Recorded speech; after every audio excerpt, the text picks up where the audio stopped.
Le streaming sportif, c'est un peu la jungle, pas vrai? Et au milieu de tout ça, il y a une plateforme, FromSport, qui commence à faire pas mal de bruit. Allez, on va regarder ça de plus près et voir ce qu'elle a vraiment dans le ventre. C'est la grande question, celle que tous les fans se posent. Dans ce dédale d'abonnements et de diffuseurs différents, comment on fait pour tout suivre sans avoir à jongler entre 10 applications? C'est le vrai casse-tête du quotidien pour des millions de passionnés. Bon, assez parlé du problème, voyons maintenant comment cette plateforme cherche à mettre un peu d'ordre dans ce chaos et peut-être à lancer une toute nouvelle manière de consommer le sport en direct. Ça, c'est une promesse qui pèse lourd. En gros, l'idée, c'est de dire adieu à la chasse aux liens qui fonctionne, aux abonnements compliqués qu'on empile. L'objectif affiché, c'est de faire sauter toutes les barrières qui se dressent entre le supporter et son match. Et c'est là que tout se joue, sur ce duo gagnant. D'un côté, la simplicité, on veut une interface claire où tout est facile à trouver. De l'autre, la variété. Il faut un catalogue assez costaud pour que tout le monde y trouve son compte. C'est vraiment cet équilibre qui est au cœur du projet. Et bien sûr, au centre de toute cette offre, il y a un roi, un sport qui domine tous les autres, le football. Sans grande surprise, c'est lui qui attire le plus de monde. Voyons donc comment la plateforme s'occupe de cette immense communauté de fans.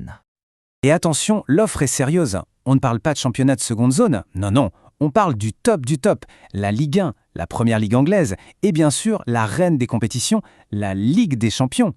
Avoir tout ça au même endroit, c'est clairement un argument de poids. Mais FromSport veut aller plus loin que juste nous montrer le match. Le but, c'est vraiment de nous plonger au cœur de l'action.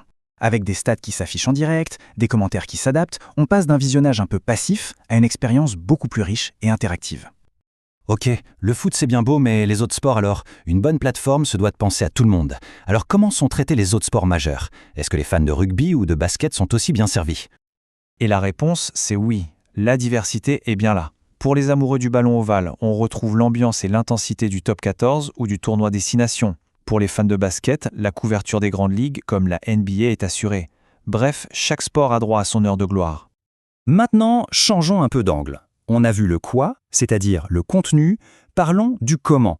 Parce que, soyons honnêtes, la qualité de la diffusion, la fluidité de l'image, c'est tout aussi important que le match lui-même. Alors, c'est quoi concrètement cet avantage FromSport? On peut le résumer en 3 points clés. D'abord, l'accès multi-écran. La liberté de switcher entre l'ordinateur, la tablette et le téléphone sans perdre en qualité. Ensuite, des alertes bien pensées pour ne jamais rater le but de l'année. Et enfin, le plus important, une technologie qui assure une connexion fluide. Latence minimale. Le mot a l'air un peu barbare, mais c'est hyper important.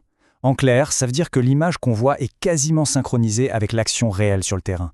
C'est la fin du voisin qui hurle « But !» 3 secondes avant qu'on ait vu le ballon rentrer. Et ça n'a pas de prix. On a parlé des matchs, on a parlé de la technique, mais il y a un dernier élément. Et c'est peut-être celui qui fait toute la différence. La dimension humaine, la communauté. Le message est simple, mais il est super puissant. L'ambition, ce n'est pas juste de fournir un service de diffusion, c'est de créer un vrai lieu de rendez-vous pour les fans. L'idée, c'est un peu de recréer l'ambiance d'un bar sportif ou d'une tribune de stade, mais accessible directement depuis son canapé. Et alors, concrètement, ça donne quoi? Eh bien, imaginez, pendant que le match se déroule, il y a des chats en direct. On peut partager sa joie, sa frustration, débattre des choix du coach, bref, on n'est plus seul devant son écran. On passe du simple visionnage à une vraie expérience collective, à de l'adrénaline partagée. Au final, quand on met tout ça bout à bout, un catalogue complet, une technologie qui tient la route et cette forte dimension communautaire, on se rend compte que l'objectif n'est pas juste de diffuser du sport, c'est de redéfinir l'expérience du supporter. Alors la question qu'on peut se poser, c'est est-ce qu'on est en train d'assister à la naissance de la future manière de vivre sa passion pour le sport? Une approche plus complète, plus sociale et finalement plus connectée.